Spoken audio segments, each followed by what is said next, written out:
अस्मभ्यं समय प्रदत्त अनुग्रहीता वयम्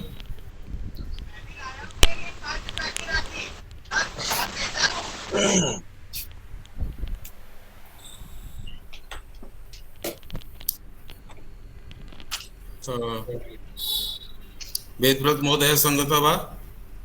संगतः अस्मि। एकवारं छात्रः सूचनीयः, शीघ्रं सङ्गच्छेयुः।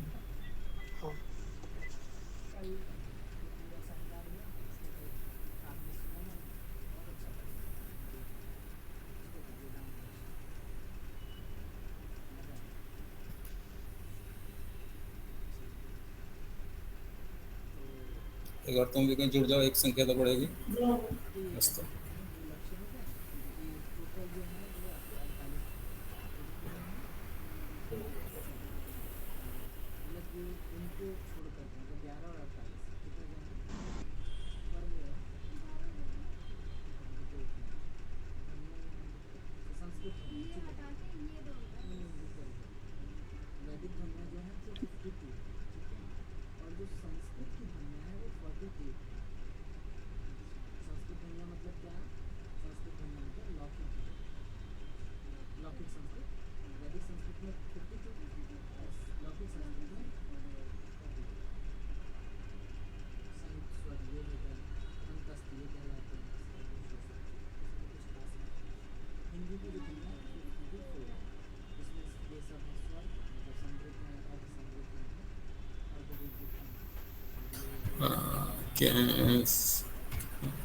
डॉक्टर बीना बिश्नोई महोदय अस्ति मन्ये?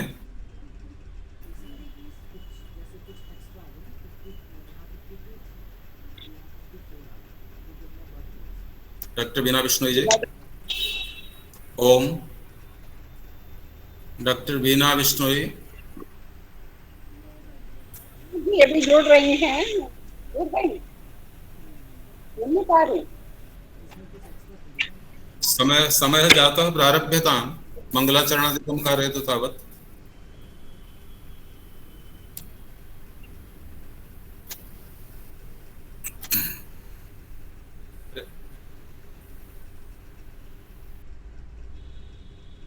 कीर्ति संगता वर्तते।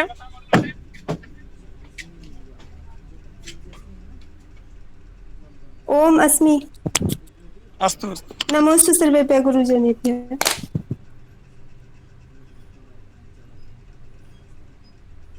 प्रारंभं करोमि किं महोदय?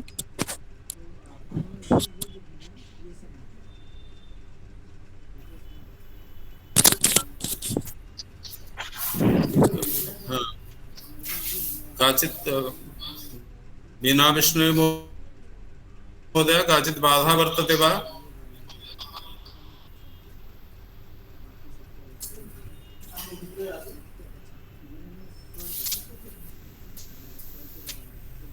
बीना बिश्नोई फोन करना, कोई समस्या के पूछो उनको।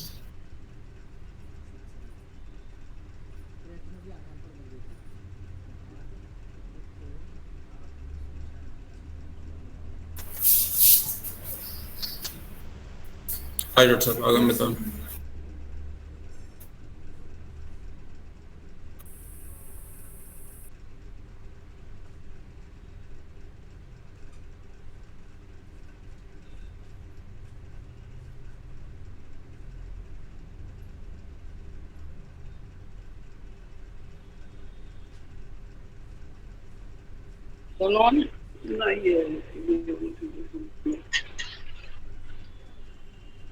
हेलो, हाँ सुनीता तुम्ही।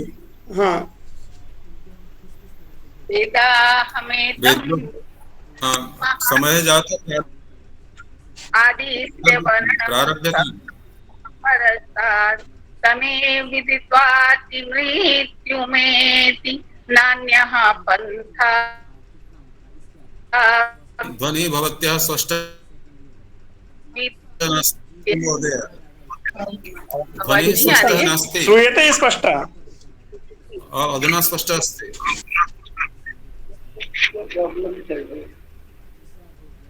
आवाज नहीं आ रही है? आ रही, आगच्छति। आगच्छति। अद्य संस्कृत महोत्सव अवसरे वेदांत कार्यशालायां संस्कृत विभागाध्यक्ष प्रोफेसर सोमदेव शतांशु महोदया, प्राच्य विद्या संकाय अध्यक्ष प्रोफेसर ब्रह्मदेव महोदया, प्रोफेसर संगीता विद्यालंकार महोदया, प्रोफेसर विनय अलंकार, प्रोफेसर मोहर सिंह, प्रोफेसर वेदव्रत एवं सर्वे विद्वांसः प्रतिभागिनः छात्राः एवं अस्माकं मध्ये मुख्य वक्ता रूपेण रोजर गुर्जर प्रदेशस्य सम्बद्धः वानप्रस्थ साधकाश्रमस्य अधिष्ठाता माननीय श्रद्धेय मुनि सत्यजीत महोदय, भवतां गुरुकुल कांग्री विश्वविद्यालयस्य संस्कृत विभागस्य पक्षतः अस्यां कार्यशालायां हार्दं स्वागतम् अभिनन्दनम्। सर्वप्रथमं मंगलाचरणाय कीर्ति आमंत्रिता। ओम नमोस्तु सर्वेभ्यः गुरुजनेभ्यः। ओम अग्निमीळे पुरोहितं यज्ञस्य देवमृत्विजं होतारं रत्नधामम्। ओम अग्निः पूर्वेभिर्ऋषिभिरिड्यो नूतनैरुत सदेवाम् इह वक्षति। ओम शांतिः शांतिः शांतिः।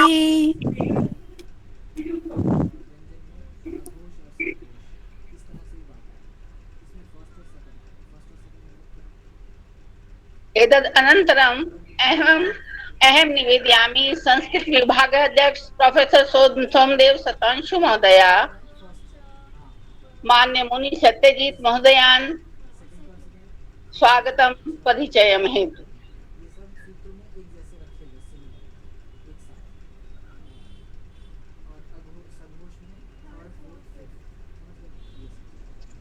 क्या गड़बड़ी है?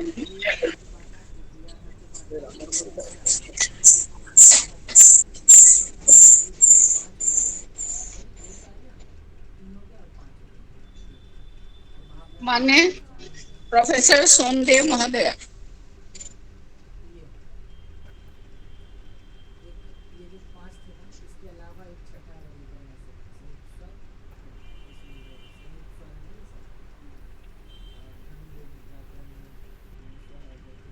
सर आपकी ध्वनि नहीं श्रूयते।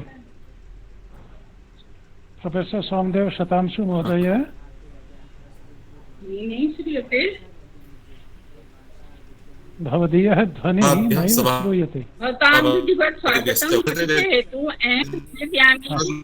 हाँ, इदानीं ध्वनि समागतः। श्रूयते? हाँ, माइक बंद कर, संगीता जी भी माइक बंद कर लें। हाँ, श्रोतम अपना माइक बंद, आवाज स्पष्ट नहीं हुई। ओम ध्वनि ओम ओम श्रूयते वा? अस्तु। नमः सभाभ्यः सभापतिभ्यश्च वो बन्धवः, अस्माकं महोत्सवक्रमे वेदांत विषय व्याख्यान क्रमे अस्मात् पुरतः सम्मान्य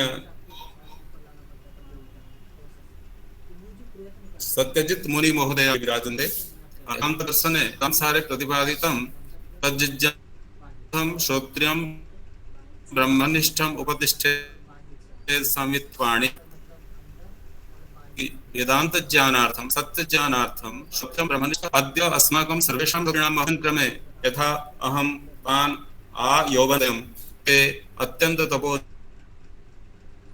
निष्ठा विद्या तपोभ्यां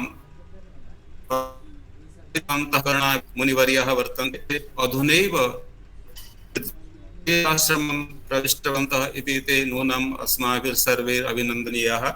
यतः ते न केवलं दर्शनादि विषये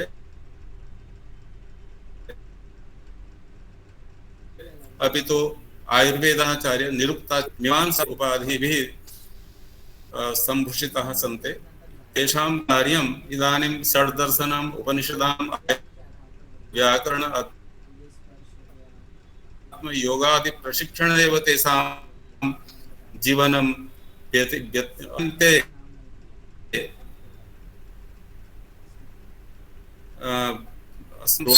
गुजरात प्रान्तस्थित वानप्रस्थाश्रमस्य अधिष्ठात्रीपदम् अलङ्कुर्वन्।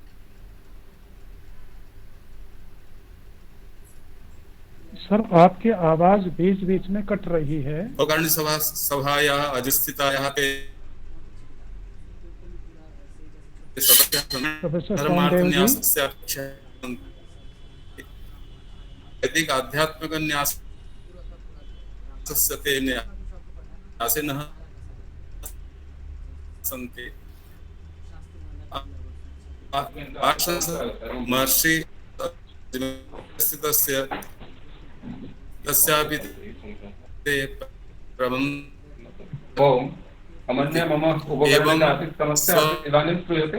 आपकी आवाज अभी भी आ रही है इसमें, मैं सुन रहा हूँ। आप परोपकार परके कर्म। ओम अस्तु इदानीं श्रूयते। ओम ये कोई समस्या लगता है आज। अहं तत्र भवतां मुनिमहोदयानां स्वागतं व्याहरामि। वेदव्रत महोदय यदि समस्या अस्ति भवान् एव स्वागतं करोतु। अत्र समस्या वर्तते मम उपकरणे काचित्।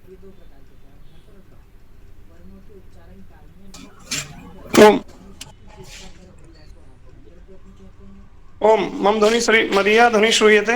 सम्यक् आगच्छति। ओम वयं सर्वे सौभाग्यवन्ताः यद् अस्माकं मध्ये वैदिक वाङ्मयस्य दर्शनस्य मान्याः विद्वांसाः, भारतीय संस्कृतेः प्रचारकाः प्रसारकाः आचार्याः सत्यजित् मुनि महोदया विद्यन्ते। एतेषाम् आचार्याणां दर्शनशास्त्रे महती प्रतिष्ठा वर्तते। आचार्याणां व्याख्यानानि यूट्यूब मध्ये अपि वर्तन्ते। तेषां तानि व्याख्यानानि श्रुत्वा वयं दर्शनविषये विशिष्टं ज्ञानं प्राप्नुमः। अद्य एते आचार्याः अत्र अस्माकं मध्ये विराजन्ते। तान् आचार्यान् अहं प्रणमामि नमामि।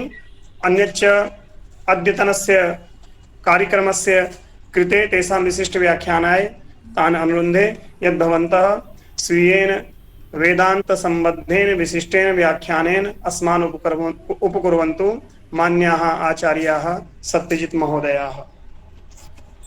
ओम ओम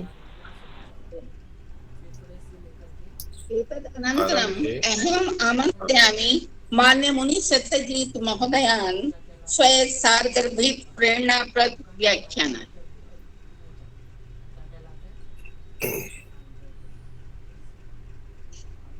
ईश्वरस्य स्मरणं कृत्वा प्रारम्भं कुर्मः ओंकारमाध्यमेन।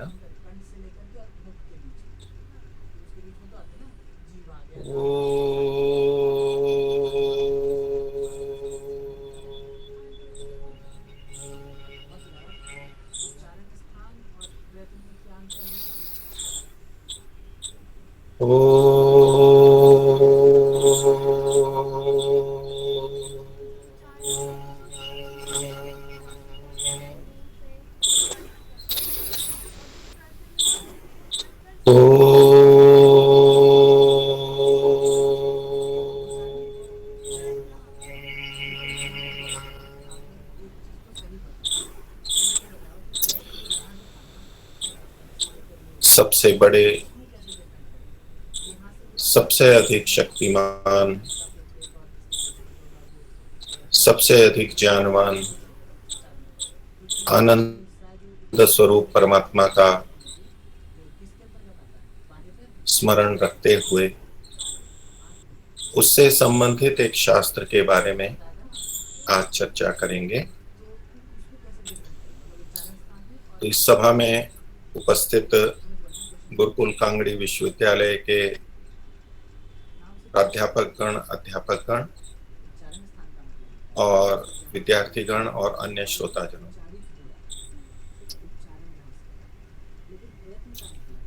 वेदांत दर्शन का विषय है और ये 2 दिन चलेगा।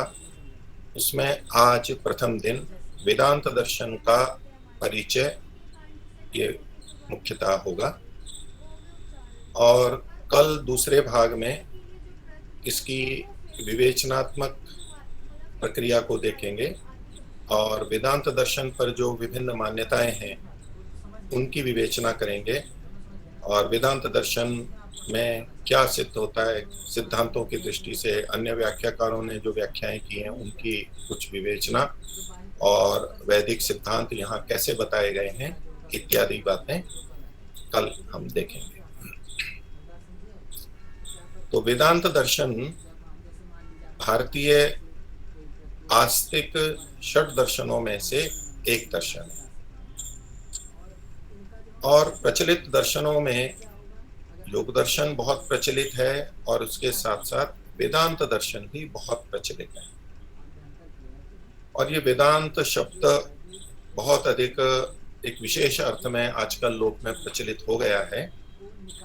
उसकी विवेचना तो बाद में देखेंगे कि वो ठीक है या नहीं है, लेकिन इस दर्शन का नाम वेदांत दर्शन, दूसरा इसमें चूंकि सूत्र हैं और उसके आधार पर नाम रखा गया ब्रह्म सूत्र और शारीरक सूत्र भी इसका नाम सुनने में आता है, जाना जाता है और उत्तर मीमांसा के रूप में भी इसे जाना जाता है।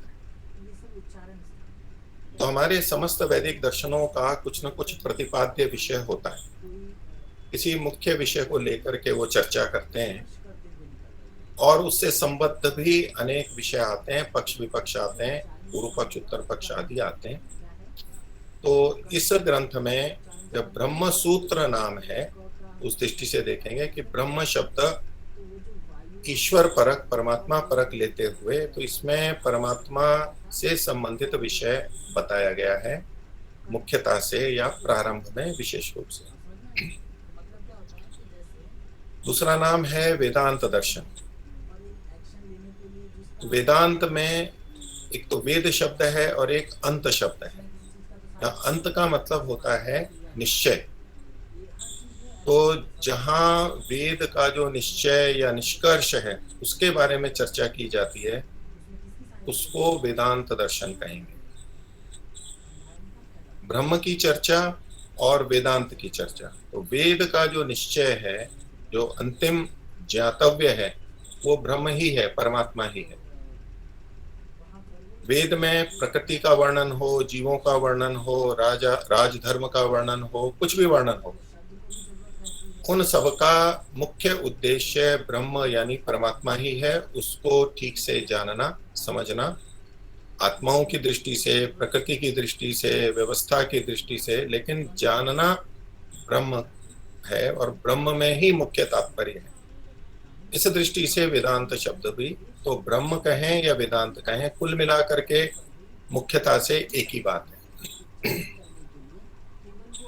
जब हम इसको ब्रह्म सूत्र कहते हैं और इसका प्रथम सूत्र भी जब देखेंगे तो वहां पर प्रतिपाद्य विषय जो है प्रथम सूत्र में आया, अथा तो ब्रह्म जिज्ञासा, ब्रह्म की जिज्ञासा की जा रही है। वहां भी ब्रह्म शब्द लिया गया है, इस दृष्टि से भी इसको ब्रह्म सूत्र कहा जाता है। ब्रह्म की जिज्ञासा, जानने की इच्छा, ब्रह्म से संबंधित विषयों को वहां पर इंगित किया गया है, वहां से चर्चा की गई है। इसका जो वेदांत नाम है उसको लेकर के प्राय करके नए लोगों में एक ऐसा अर्थ जम जाता है कि वो जैसा सामान्यतः कि वेदांत मतलब वेद का अंत। तो सामान्य रूप से ठीक है वेद का अंत, लेकिन अंत का मतलब पुस्तक हो और उसका अंतिम भाग है, कुछ उपसंहार है, तो वेद की पुस्तक जहाँ समाप्त हो रही है वहां कुछ वेदांत है, ऐसा भी अनेक जन सामान्य अर्थ ले लेते हैं। लेकिन उससे ये वो तात्पर्य यहाँ पर नहीं है कि वेद का कुछ अंतिम भाग है, कुछ मंत्र हैं या अध्याय हैं या सूक्त हैं, जो भी उनको लेकर के यहाँ चर्चा है या उसी को लिया गया है। ये तो पूरे वेद का जो सिद्धांत है, जो निश्चय है, उसको यहाँ पर लिया गया वेदांत। ये शब्द हम सिद्धांत में भी प्रयोग करते हैं, सिद्ध अंत।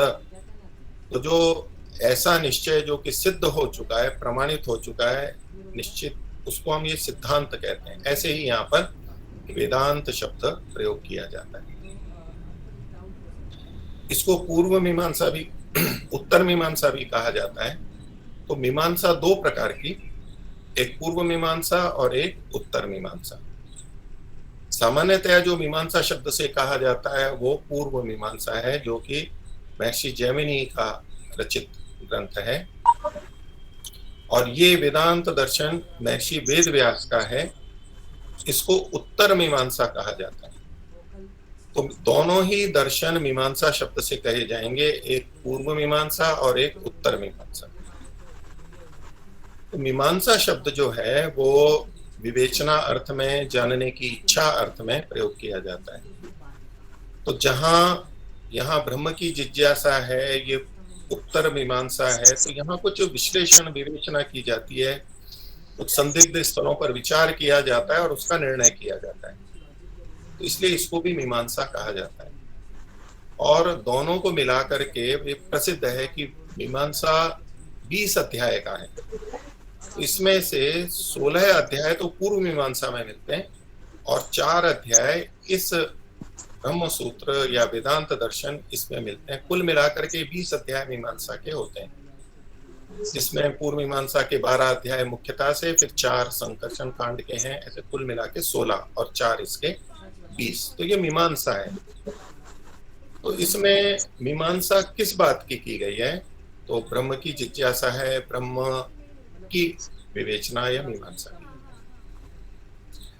तो प्रारंभ में जो इसमें ब्रह्म के बारे में वर्णन है वो ब्रह्म के, परमात्मा के वाचक जो शब्द हैं उनकी विवेचना है। वेदांत दर्शन मुख्य रूप से जिन वचनों पर केंद्रित है और जिसकी विवेचना करता है वो उपनिषद के वचन। जैसे कि पूर्व मीमांसा में ब्राह्मण वचनों को, ब्राह्मण ग्रंथ के वचनों को लेकर के प्राय चर्चा है, और जहां संदेह होता है वहां विचार किया गया है कि यहाँ क्या अर्थ लिया जाना चाहिए।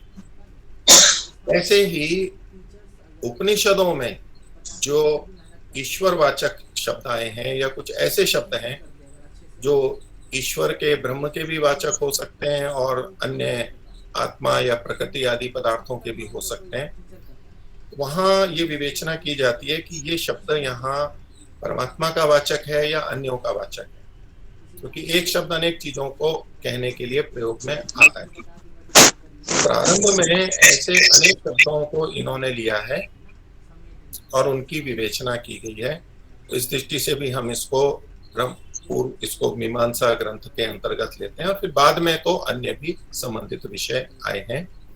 कुल मिला के 4 अध्याय हैं, प्रत्येक अध्याय में एक एक करके 4 पाद हैं, और ऐसे तो कुल मिला के 16 पाद हो जाएंगे, और कुल मिला के सूत्र इसके 555 हैं। तो यहाँ यद्यपि ब्रह्म का विषय मुख्यता से प्रतिपादित है, लेकिन ब्रह्म से संबंधित यहाँ पर प्रकृति का भी विवेचन है, कार्य जगत का विवेचन है और आत्मा का भी विवेचन है। प्रकृति के निर्माण से संबंधित विवेचनाएं हैं, और ब्रह्म का, परमात्मा का जीव के साथ में जो क्या कार्य है, कर्मफल व्यवस्था है, उसका वर्णन है, मुक्ति का देना है, परमात्मा की उपासना, ब्रह्म की उपासना कैसे की जाती है उससे संबंधित चर्चाएं हैं, योगाभ्यास या ध्यान कैसे किया जाता है वो विवेचना है, मुक्ति किसकी होती है और कैसे कैसे गमन होता है, मृत्यु के बाद में कैसे गमन होता है, पुनर्जन्म कैसे होता है, उससे संबंधित बहुत सारी बातें यहाँ पर कही गई हैं। इसलिए केवल ब्रह्म ही ब्रह्म की चर्चा हो, अन्य कुछ छुआ ही ना हो, ऐसा नहीं कह सकते। अन्य भी विषय बाद में दिए गए हैं, और जिनको अध्यात्म में रुचि है और बहुत सारे प्रश्न उठते हैं जिनका समाधान कईयों का योग दर्शन, सांख्य दर्शन में नहीं मिलता है, वहां उसकी चर्चा नहीं है, उनमें कई विषयों का वर्णन यहाँ पर होता है और कई विषयों की स्पष्टता या इसको हम स्पष्टता देख पाते हैं, वो विषय खुल पाता है यहाँ पर। तो आध्यात्मिक व्यक्तियों के लिए हम प्राय करके सांख्य दर्शन, योग दर्शन और वेदांत दर्शन तीनों के लिए कहते हैं। जो अधिक श्रद्धा वाले आध्यात्मिक प्रकृति के व्यक्ति होते हैं उनके लिए। वैसे तो सभी दर्शन मोक्ष शास्त्र हैं, मुक्ति के लिए हैं। न्याय दर्शन भी जो कि बुद्धि प्रधान है वो भी मुक्ति के लिए है। पूर्व मीमांसा भी मुक्ति के लिए ही है। तो इसमें इस दर्शन का एक नाम और है जिसको लेकर के फिर मैं आगे विषय को रखता हूँ। इसको शारीरक सूत्र भी कहा जाता है। तो इसको ऐसे समझा जाता है कि ये नाम क्यों पढ़ा इसका, उससे भी इसका थोड़ा विषय हमें पता लगता है। तो एक शब्द है शरीर, जैसे कि हमारा शरीर है ये, और शरीर शब्द ही जब कुत्सित अर्थ में या निंदित अर्थ में प्रयोग किया जाता है तो एक क और जोड़ दिया जाता है, कन प्रत्यय। वो शरीर को क, शरीरक उसमें होता है। कुत्सित आदि अल्प ह्रस्व अर्थ अनेक होते हैं, लेकिन अन्य कुछ विशिष्ट अर्थ न लेते हुए भी बस शरीर जिसे कहते हैं वो ही शरीरक है। दोनों ही अर्थ में ले सकते हैं वहां पर, तो या कुत्सित अर्थ में ले सकते हैं। तो शरीर और शरीरक, जैसे बाल बालक, ऐसे शरीर शरीरक, और उसमें जो होने वाला है तत्र भावार्थ में, तो वहां जो होने वाला है उसको कहते हैं शारीरक। और वो शारीरक हमारी दृष्टि से तो आत्मा या जीव होगा हमारे इस पिंड की दृष्टि से, और ब्रह्मांड की दृष्टि से ब्रह्म होगा, परमात्मा होगा। और उस शारीरक को अधिकृत करके जो सूत्र बनाए गए हों, उन विषयों से संबंधित हों, तो उसको शारीरक सूत्र कहते हैं, या उससे संबंधित जो ग्रंथ है उसको शारीरक सूत्र, ब्रह्म सूत्र की तरह शारीरक सूत्र कहा जाता है। तो इसमें आत्मा के बारे में भी पर्याप्त वर्णन है इस दर्शन के अंदर। परमात्मा परक जब अर्थ लिया जाता है इसका शारीरक में, तो अन्य व्याख्याकार इस तरह से करते हैं कि ब्रह्म के दो भाग करके वो देखते हैं। वैसे ब्रह्म दो नहीं है, एक ही है और सब जगह एक ही जैसा है, लेकिन फिर भी समझने की दृष्टि से वो लोग भिन्न अर्थ लेते हैं। लेकिन थोड़ा ठीक अर्थ में भी हम इसको समझ सकते हैं कि परमात्मा तो सर्वव्यापक है, सर्वत्र है, अनंत है देश की दृष्टि से, और जो ये सारा संसार है, प्रकृति कार्य जगत, ये उसके एक भाग में है। तो परमात्मा का विस्तार तो अधिक है, लेकिन बीच में प्रकृति कुछ भाग में, तो उस प्रकृति का वो निर्माण करता है, पालन करता है, संहार करता है, जीवों के कर्मों को जानता है, फल देता है इत्यादि। ये जो सारे के सारे कार्य हो रहे हैं, तो ब्रह्म का वो भाग जो इन सब कार्यों को करता है। ब्रह्म के टुकड़े नहीं होते, वो तो अविभाज्य है, लेकिन एक समझने की दृष्टि से तो वो चूंकि प्रकृति से संबंधित है, जीवात्माओं से संबंधित है, तो उसको अलग दृष्टि से देखा जाता है। और उससे परे वाला जो भाग है, पादोस्य विश्वाभूतानि त्रिपादस्यामृतम दिवि, तो एक भाग तो ये सब जीव और सारी गतिविधियां, और बाकी तीन भाग उसका उससे परे अनंत जो है वो भाग, जहाँ की ये गतिविधियां नहीं है कुछ भी। तो ऐसे करके दो भाग जब देखे जाते हैं, तो परमात्मा का शरीर इस प्रकृति को कहा गया, कार्य जगत को कहा गया, क्योंकि वो उसमें रहता है। तो उससे संबंधित जो भाग है वो जो अंश है वो शरीर, ये शरीर और शरीर शरीरक, और उससे संबंधित उसमें रहने वाला जो वो शारीरक, तो ब्रह्म का वो भाग जो कि इस कार्य जगत से संबद्ध है, उसको जोड़ते हुए भी इससे संबंधित जो ग्रंथ है उसको शारीरक सूत्र कहा जाता है। अन्य लोग इसको ब्रह्म के दो भाग कर देते हैं, एक शबल ब्रह्म और एक शुद्ध ब्रह्म। तो शबल का वो लोग तो ऐसे अर्थ करते हैं कि जो मलिन है, दूषित है, थोड़ा मिश्रित है, और शुद्ध ब्रह्म जो कार्य जगत से परे वाला भाग है वो शुद्ध ब्रह्म, और इससे जुड़ा हुआ है वो शबल ब्रह्म के रूप में। तो हम वैदिक दृष्टि से तो इसमें ब्रह्म के स्वरूप में कोई अंतर नहीं मानते, और एक रस है परमात्मा, पर ये कार्य की दृष्टि से ऐसा हम भेद कर सकते हैं। तो इसका नाम ब्रह्म सूत्र, वेदांत दर्शन, शारीरक सूत्र और उत्तर मीमांसा। ये ग्रंथ लगभग 5000 वर्ष पूर्व या उसके आसपास का माना जाता है, जो अभी हमें उपलब्ध होता है सूत्र रचना।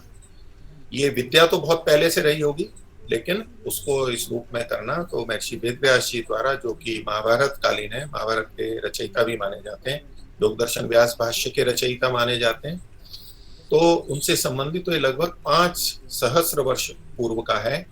और ये इससे भी हमें पता लगता है कि इसमें उपनिषद के वचनों को, दृष्टांतों को, उदाहरणों को लेकर के चर्चा की गई। और जो उपनिषद हैं वो ब्राह्मणों के भाग हैं, ब्राह्मणों के आध्यात्मिक भाग हैं, ब्राह्मण ग्रंथों के। और अधिकांश ब्राह्मण ग्रंथों की रचना महाभारत काल के आसपास की मानी जाती है, थोड़ा पहले या बाद में। तो इस दृष्टि से ये लगभग इतना पुरानी परंपरा का हम इसको मान सकते हैं। लेकिन जो विद्या है वो तो वेद से प्रारंभ से ही चली आ रही है। हमारे पूर्व के ऋषि मुनि भी इसके बारे में चर्चा करते रहे। तो ब्रह्म का विषय लेकर के जो इन्होंने प्रारंभ में ही कहा, ब्रह्म को इस जगत का कारण माना है, और हम वैदिक दृष्टि से इसको, परमात्मा को इस जगत का निमित्त कारण मानते हैं। ब्रह्म की जिज्ञासा है, तो पूछा कौन से ब्रह्म की जिज्ञासा है? तो जन्माद्यस्य यतः, इसका ये जो कार्य जगत है ये जिससे उत्पन्न हुआ है, वो हम निमित्त कारण लेते हैं। अन्य लोग इसको उपादान कारण या तो निमित्त और उपादान, अभिन्न निमित्त उपादान ऐसे व्याख्या करते हैं। मैं अभी उस चर्चा में नहीं जा रहा हूं, लेकिन उस ब्रह्म की चर्चा है जो इस जगत का कारण है, उस ब्रह्म की चर्चा। तो जब उपनिषदों में कई जगह पे शब्द आते हैं, जिन शब्दों की यहाँ पर चर्चा की गई है उसमें कई हैं। उदाहरण के लिए हम कुछ ले सकते हैं। उसमें जैसे अंतः शब्द का यहाँ पर प्रयोग किया गया, आनंदमय का प्रयोग किया, आकाश शब्द है, प्राण, ज्योति इत्यादि ये शब्दों का प्रयोग किया गया। तो प्रश्न ये उपस्थित होता है कि उपनिषद में जब ये शब्द आए, जैसे कि मैं आकाश शब्द को ले लूं, तो हम प्राय आकाश का मतलब कुछ और लेते हैं, जो कि भूताकाश माने या शून्य आकाश माने, हम उस तरह का अर्थ लेते हैं। तो जब उपनिषद के वचन में आकाश शब्द आएगा तो प्रश्न है कि आकाश शब्द किसका वाचक है, किसको कह रहा है? तो वहां उन वचनों को उद्धृत करते हुए ये बताते हैं कि इस वाक्य में आकाश शब्द ब्रह्म का वाचक है, ये इस भौतिक आकाश या शून्य आकाश का वाचक नहीं है। ऐसे ही ज्योति शब्द है, ज्योति अग्नि के लिए भी प्रयोग किया जाता है, प्रकाश ज्योति इसके लिए प्रयोग किया जाता है। और वहां उपनिषद के वचन में बीच में ज्योति शब्द आ गया, तो उससे क्या अर्थ लेंगे? आत्मा शब्द आ गया, तो आत्मा से तो जीवात्मा भी गृहीत होती है और परमात्मा भी गृहीत होते हैं, तो आत्मा शब्द से वहां कौन सा अर्थ ग्रहण करेंगे? तो ये जो समस्या आती है अर्थ का बोध करने के लिए, समझने के लिए, तो वहां ये विवेचना करते हैं, मीमांसा करते हैं कि कौन सा अर्थ ठीक है। एक शब्द अनेक अर्थों में लोक में प्रयोग होता है, शास्त्रों में भी प्रयोग होता है। इसका ये अर्थ नहीं होता है कि हम कहीं भी उस शब्द का कोई सा भी अर्थ ले लें। हमें ये पता है कि शब्द को इन इन अर्थों में प्रयोग किया जाता है, तो जहां चाहे वहां कोई सा भी अर्थ ग्रहण कर लेंगे, ये शास्त्र से सम्मत बात नहीं। भले ही उस शब्द का वो अर्थ भी होता हो, लेकिन कहीं होगा, हर जगह नहीं होगा। तो इसका एक भाषा शास्त्र है, और पूर्व मीमांसा जो है वो वाक्यार्थ बोध के लिए है, और उससे संबंधित ही ये भी बात है जो ईश्वर के नामों से संबंधित। तो वहां अनेक तरह से निर्णय होता है। कई बार तो स्पष्ट लिखा होता है तो कोई बात ही नहीं है, नहीं तो प्रकरण से हमें बोध हो जाता है। ये प्रकरण परमात्मा का चल रहा था और उस बीच में यदि आकाश शब्द आया है, प्राण शब्द आया है, ज्योति शब्द आया है, तो इसका तात्पर्य परमात्मा का ही लिया जाएगा। अब प्राण का मतलब हवा या तो जो श्वास प्रश्वास है या शरीर में पंच प्राण है, वायु है, उनका ग्रहण नहीं किया जाएगा। तो प्रकरण से भी पता लग जाता है। एक तो ये रीति है। अनेक बार प्रकरण भी दूसरा होता है और फिर बीच में कोई शब्द आ जाता है, तो सदा हम प्रकरण से भी निर्णय नहीं कर पाते, क्योंकि प्रकरण के अनुसार निर्णय करेंगे तो फिर कहीं वहां पर विसंगतियां आ जाती हैं। तो इसलिए मीमांसा दर्शन में जहां अर्थ निर्णय की बात आई, तो उसमें अनेक चीजें आधार बनाई गई हैं और उसमें भी निर्धारक तत्व किए गए कि किसको बलवान माना जाए। तो वहां पर श्रुति, लिंग, वाक्य, प्रकरण, स्थान और समाख्या ऐसे वर्णन किया गया। तो प्रकरण एक निश्चय का कारक बनता है, उसके आधार पर निर्णय करते हैं, किंतु यदि प्रकरण कुछ भी हो लेकिन सीधे सीधे कहीं कुछ लिखा है तो वही माना जाएगा, प्रकरण को छोड़ना पड़ेगा, प्रकरण के अनुसार नहीं अर्थ होगा। प्रकरण से अर्थ करना दुर्बल है, इसलिए उसको छोड़ के सीधे श्रुति में जो कहा गया है वो लिया जाता है। इसी तरह से लिंग यानी लक्षण, किसी चीज के लक्षण वहां आसपास में जो कहे गए हैं उसको जब हम देखेंगे तो लक्षण के अनुसार से निर्णय किया जाएगा। वहां प्रकरण कुछ भी हो लेकिन लक्षण के अनुसार अर्थ किया जाता है। तो ये जो यहाँ पर है उसको लेते हुए यहाँ इन्होंने वर्णन किया है। तो धर्म का उपदेश होने से, अर्थात उसके लक्षणों का उपदेश होने से वहां परमात्मा का ग्रहण किया जाता है। तो जैसे कि अंतः शब्द है, अंतः शब्द से तो आत्मा भी अंदर है, उसका भी ग्रहण हो सकता है, लेकिन परमात्मा का भी वाचक है। तो किसको लें हम?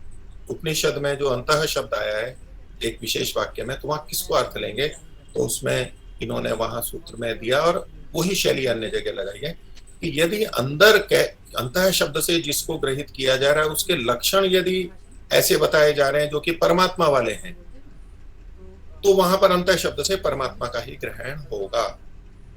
जैसे कि हम लोग भाषा में देखें कि राम शब्द है तो उसका कौन सा राम है? अनेक राम है, लेकिन यदि दशरथ का पुत्र और इत्यादि इत्यादि, वहां लक्ष्मण का भाई और इत्यादि इत्यादि वर्णन यदि आ रहे हैं, तो अब उन लक्षणों से या तो वनवास गए थे इत्यादि को देखते हुए वहां राम एक निश्चित ही गृहित होगा, दूसरे गृहित नहीं हो सकते, भले ही राम शब्द से दूसरों का भी ग्रहण होता हो। ऐसे ही इनका जो मुख्य आधार तत्व जो विवेचना की गई, ये हमें ये देखना होता है कि आसपास में कौन से लक्षण है। क्योंकि कई बार उपनिषद में प्रकरण चल रहा है आत्मा का, अब जो बीच में वर्णन आ रहा है तो ऐसा लगता है कि जैसे कि ये जो लक्षण है अगर इसको मानेंगे तो फिर तो आत्मा भी विभू हो जाएगा और ये तो लक्षण आत्मा में नहीं है, तो परमात्मा का वर्णन है। तो संदेह होता है कि आत्मा का वर्णन प्रारंभ किया था, प्रकरण वो चल रहा है और बीच में ये पंक्ति आई है, तो यहाँ आत्मा का मतलब परमात्मा लें या आत्मा ही लें? आत्मा लेते हैं तो परमात्मा के लक्षण वहां पर घटने लगते हैं जो कि सिद्धांत विरुद्ध हो जाते हैं।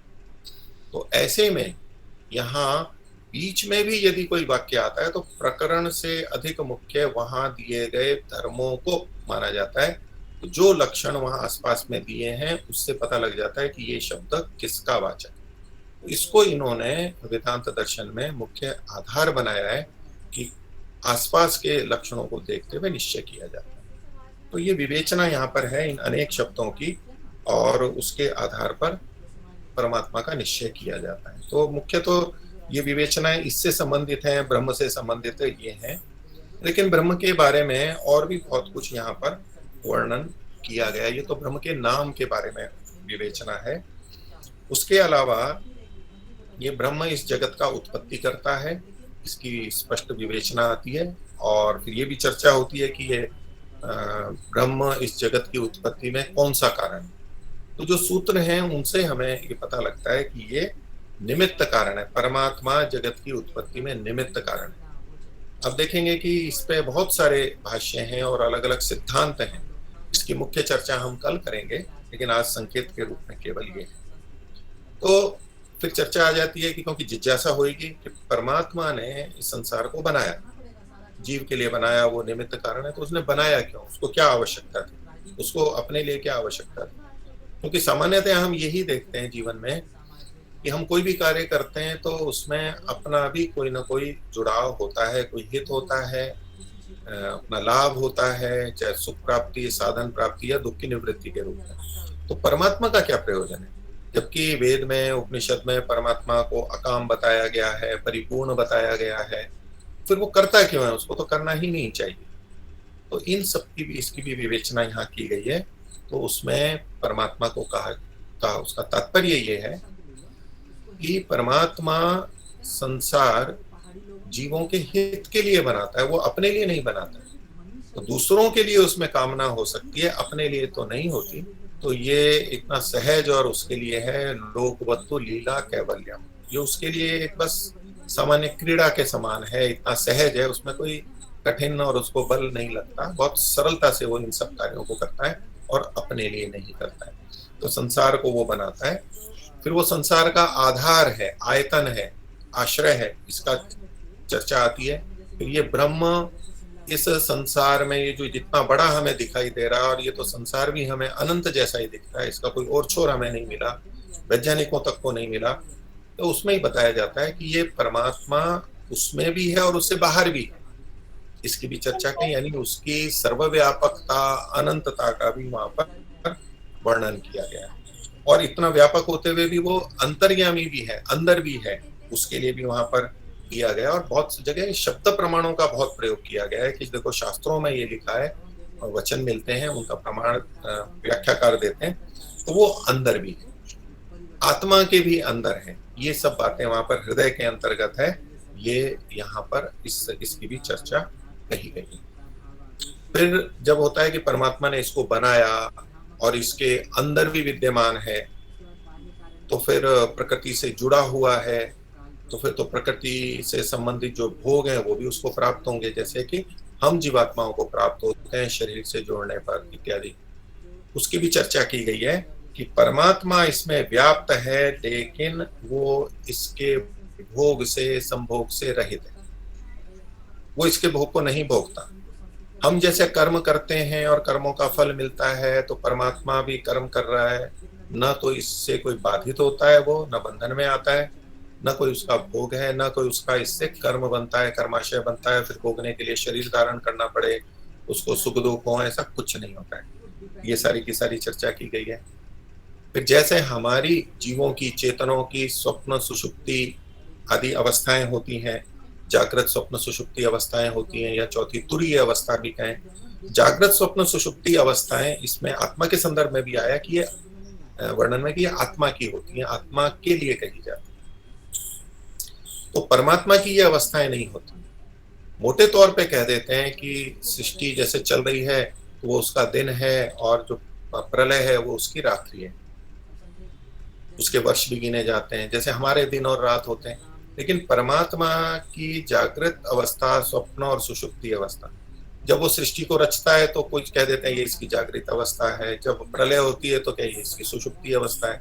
लेकिन परमात्मा की ऐसी कोई अवस्था नहीं होती है, वो भी वर्णन किया गया है, क्योंकि प्रलय अवस्था में भी वो कार्यरत रहता है और मुक्त आत्माओं को आनंद देता है, बोध कराता है।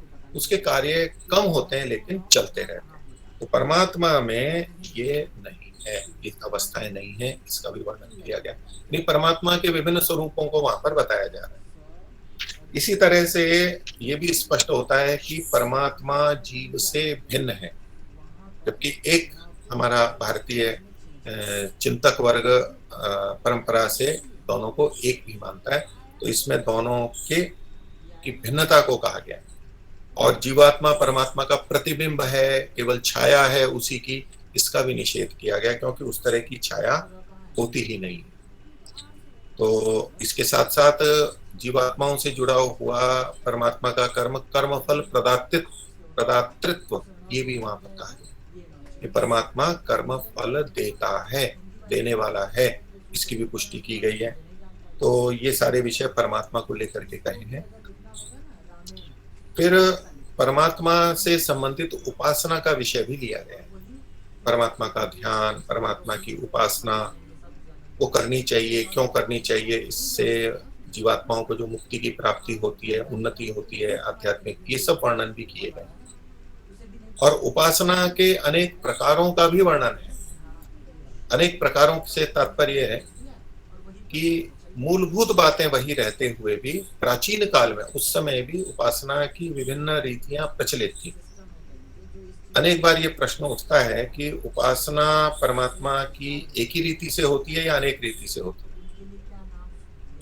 तो जब विशेष रूप से विभिन्न मत संप्रदायों के संदर्भ में बात करते हैं तब ये चर्चा आती है। तो कई जने ये कहते हैं कि भाई ये अलग अलग उपासना पद्धतियां हैं, ब्रह्म तो एक ही है और भिन्न भिन्न उपासना पद्धतियों से ईश्वर को पाया जा सकता है। तो वो संदर्भ तो अलग है, जहां ईश्वर को शुद्ध रूप में नहीं माना जा रहा है, अशुद्ध रूप में माना जा रहा है, वहां तो प्राप्ति होगी ही नहीं। उन उपासना पद्धतियों का ग्रहण नहीं है। लेकिन जहां परमात्मा को स्वरूपतः ठीक माना जा रहा है वहां भी उपासना की पद्धतियों में भेद होता है। तो जब परमात्मा को स्वरूपतः एक माना जाता है तो उसकी उपासना पद्धति, जैसे कि हम अपने संध्योपासन को ले लें, महर्षि दयानंद ने जो संध्या की विधि दी है, मंत्रों का विनियोग किया है, वो एक उपासना पद्धति हमारे पास प्राप्त है। उस संदर्भ में देखेंगे तो उसमें भी कई जने ये सोचते हैं कि जी महर्षि दयानंद ने दिया है, बस ये एक ही पद्धति है। तो महर्षि ने बिल्कुल सही लिखा, अच्छा लिखा, श्रेष्ठ अच्छे से अच्छा लिखा, वो सत्य होते हुए भी अन्य भी कुछ पद्धतियां हो सकती हैं जो कि शुद्ध ही हैं। अलग मंत्र हो सकते हैं, कुछ क्रम में भेद हो सकता है। तो उस दृष्टि से अनेक उपासना पद्धतियों को यहाँ स्वीकार किया गया है। तो मत संप्रदायों वाली उपासना पद्धतियां अनेक हैं, उनकी स्वीकृतियां नहीं, उस तरह से नहीं इसको लेते हैं। तो कई बार केवल एक ही मंत्र पे केंद्रित होकर व्यक्ति उपासना करता है, आधा एक घंटा पूरा उसी पे केंद्रित रहता है, किसी एक शब्द पे केंद्रित रह लेता है। लेकिन जो मूलभूत तत्व हैं वो उपासना के वहां सर्वत्र रहते हैं। और इन सब बातों का जो यहाँ वेदांत दर्शन में चर्चा की गई, इसका मूल हमें उपनिषदों में भी प्राप्त होता है। अलग अलग तरीके से वहां उपासना की जाती है, कहीं सूर्य में देखा जाता है, कहीं चंद्र में देखा जाता है। तो ये प्रतीकात्मक रूप से की जाती है, परमात्मा की प्रतिमा नहीं है, लेकिन ये परमात्मा ने जो चीजें बनाई हैं उसके शक्ति सामर्थ्य को देखते हुए, और वो वहां पर भी है, और इस रूप में कि जैसे ये सूर्य है ऐसे ही वो परमात्मा भी है, इस रूप में समझते हुए अलग अलग रीति से हम परमात्मा के स्वरूप को अपने हृदय में बैठाते हैं। वो प्रक्रिया में भेद हो सकता है। तो उस दृष्टि से अनेक उपासना पद्धतियों का यहाँ पर वर्णन है, लेकिन सब जगह ब्रह्म का ही उपदेश है। ये एक समानता है, जो आत्मा उसको प्राप्त करता है, उसको ग्रहण करता है इत्यादि है। और साकार उपासना का यहाँ पर निषेध किया गया है। प्रतीकोपासना यानी जो मूर्ति पूजा है उसका निषेध यहाँ पर किया गया है। स्पष्ट कहा है कि न प्रतीके न ही स, वो प्रतीक में नहीं है, वो निषेध किया गया है यहाँ पर। और परमात्मा की उपासना कब करनी चाहिए, तो वो यावत जीवन पूरे समय में करनी चाहिए, बार बार करनी चाहिए, परमात्मा के बारे में बार बार चिंतन करना चाहिए। ये भी बातें लिखी। अब देखिए ये बातें यद्यपि ब्रह्म से जुड़ी भी हैं, लेकिन सीधे सीधे यूं ब्रह्म की विवेचना नहीं है, पर हम ब्रह्म को कैसे प्राप्त करें उसकी विधि, उसकी उपासना की विधि, उससे संबंधित अनेक बातें यहाँ पर दी गई। तो इसमें एक जगह ये एक सूत्र ये भी आता है कि ये उपासना या ध्यान कैसे संभव है, कैसे करना चाहिए। तो उसमें एक सूत्र दिया जिसको काफी मुख्यता से कहा जाता है कि आसीनः संभव, तो बैठ करके संभव है। तो चलते फिरते भी ईश्वर का ध्यान होता है, वो अल्प स्तर पे होता है। और कई जने कहते हैं भाई जिनकी समाधि लग गई है, ईश्वर साक्षात्कार हो गया है, वो तो कुछ भी करता रहेगा तो भी परमात्मा के आनंद में डूबा है। लेकिन सामान्यतया जो हम लोग हैं, हम जो उपासना करते हैं, तो जितनी अच्छी उपासना हम बैठ के कर सकते हैं तभी उसकी प्राप्ति संभव है। और क्यों है, उसमें कारण भी किया है कि उसी में ध्यान एकाग्रता पूरी होगी, नहीं तो कुछ ना कुछ ध्यान हमारा बटा हुआ रहेगा। और चूंकि उसमें निश्चलता की आवश्यकता होती है, अचलत्वं च अपेक्षे, सूत्र वहां पर दिया है कि अचलता होनी चाहिए, चंचलता है। तो चलते फिरते जो होता है उसमें हमारी गतियां रहती हैं, वो चलायमानता, चंचलता है, उससे उसकी प्राप्ति नहीं होती है। वो कुछ सहायता करेगा, चलते फिरते हम अन्य कुछ इस विषयों का स्मरण करें, उसकी अपेक्षा परमात्मा का करें, इस दृष्टि से सहायक है। लेकिन जो गहरी उपासना होती है वो तो बैठ करके होती है। ये सब बातें भी वहां पर कही गई हैं। और परमात्मा के विभिन्न गुणों का वर्णन होता है, तो कहीं कुछ वर्णन किया गया, कहीं कुछ वर्णन किया किसी ग्रंथ में। तो उपासना पद्धतियों में हम एक दूसरे गुणों को, परमात्मा के भिन्न भिन्न गुणों को इधर से उधर लेकर के समावेशित कर सकते हैं, इसका भी उल्लेख किया कि वो, क्योंकि वो परस्पर विरुद्ध नहीं है। कर्मकांड में भी ये बात ली जाती है, मीमांसा, पूर्व मीमांसा में ये है। तो ये उपासना पद्धति में भी यहाँ पर है कि कहीं एक बात कही गई है, कहीं दूसरी बात कही गई है। लेकिन यदि हम उपासना करते हुए जिस शैली को हमने अभी पकड़ा है, तो दूसरी शैली की भी कोई बात यदि परमात्मा का गुणधर्म यहाँ ले लेते हैं तो उसका समावेश हो सकता है, उसमें कोई बाधा नहीं है। तो ये सारा का सारा उपासना से संबंधित भी विषय रहा है। और फिर परमात्मा को पा करके जो पवित्रता आती है, पाप के संपर्क से दूर हटते हैं, ये सब वर्णन है। और फिर देवयान पद से परमात्मा को प्राप्त करते हैं, ये वर्णन भी किया गया। इसी तरह से प्रकृति का भी वर्णन है, तो अव्यक्त प्रकृति का वर्णन है, कार्य जगत का वर्णन है, और परमात्मा से जुड़ा हुआ उसका निर्माण आदि का होना, ये सब यहाँ पर वर्णन किया गया। कि और कोई इसमें पक्ष विपक्ष की भी चर्चा है कि प्रकृति अपने आप बन गई है, अपने आप ये स्वतंत्र कारण है, ये उसका निषेध किया गया कि अपने आप नहीं बन सकती, वो परमपिता परमात्मा की के कृपा से और उसकी रचना से ये बना है। और जब इस प्रकृति का नाश हो जाता है, यानी प्रलय अवस्था होती है, तो वहां पर जीव का भोक्तृत्व से संपर्क नहीं रहता, वो उस समय भोक्ता नहीं रहता। तो अनेक बार ये बात भी आती रहती है कि भाई सृष्टि चलती ही रहेगी, कहीं प्रलय और कहीं ये, लेकिन जो प्रलय अवस्था में, पूरी प्रलय अवस्था वैदिक रीति से मानी जाती है, उसमें आत्मा का कोई भोग नहीं होता है। मुक्तात्माएं परमात्मा के आनंद को भोगेंगी, लेकिन अन्य जो बद्धात्माएं हैं वो, इनको और कोई भोग नहीं होता है। जब सृष्टि बनती है और सूक्ष्म शरीर स्थूल शरीर से युक्त होकर के होता है, तब उसके भोग होते हैं, नहीं तो नहीं। आत्माओं के संदर्भ में भी जो अनेक विषय आए हैं, उसमें एक तो कि ये जो आनंदमय है, आनंद गुण है, वो आनंद से युक्त है, तो वो आत्मा के आनंदमय का निषेध किया गया। आत्मा में आनंद नहीं, परमात्मा में। तो कई जने साधक लोग और विभिन्न पद्धतियों में इस तरह का भी कथन करते हैं कि आनंद तो हमारे अंदर ही है, और वो हमारे अंदर है, उसका तात्पर्य वो ये लेते हैं कि आत्मा के अंदर है, स्वयं हम आत्मा के अंदर है, उसका ही गुण है वो आनंद।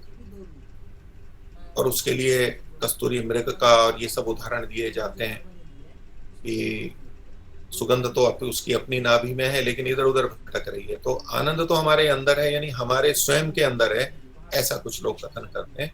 तो यहाँ ये निषेध है कि आत्मा में आनंद नहीं होता। हमारे अंदर आनंद है, उसका तात्पर्य दूसरा है कि हमारे अंदर, यानी आत्मा के अंदर, चूंकि परमात्मा अंतर्यामी है, अंदर विद्यमान है, व्यापक है, तो वहां परमात्मा का आनंद भी विद्यमान है। तो इस दृष्टि से हम जब कहते हैं कि आनंद तो अपने अंदर ही है, कहाँ इधर उधर भटक रहे हो, उसके लिए कहीं आपको जाने की आवश्यकता नहीं है, जहां हो वहीं परमात्मा का आनंद मिल सकता है। केवल हमें वो स्थिति बनानी है, उस स्थिति में, उस पवित्रता में, एकाग्रता में हमें जाना है। ईश्वर से हमारा जैसे ही संबंध बना, हमारे को आनंद आने लगेगा।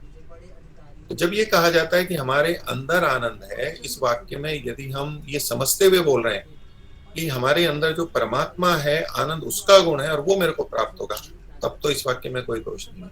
लेकिन जब हम इस अर्थ में ले लेते हैं कि हमारे अंदर, यानी आत्मा के अंदर आनंद है, वो आत्मा का ही अपना गुण है, तो ये विरोध आ जाता है। तो यहाँ पर आत्मा के आनंदमय का निषेध किया गया, आनंदमय परमात्मा को कहा गया, ब्रह्म को कहा गया है, और उसी से हमें आनंद की प्राप्ति होती है। यदि हमारे ही अंदर आनंद होता तो फिर हमें परमात्मा को पाने की आवश्यकता नहीं थी, केवल हम अपने अंदर ही इसको प्राप्त कर सकते थे।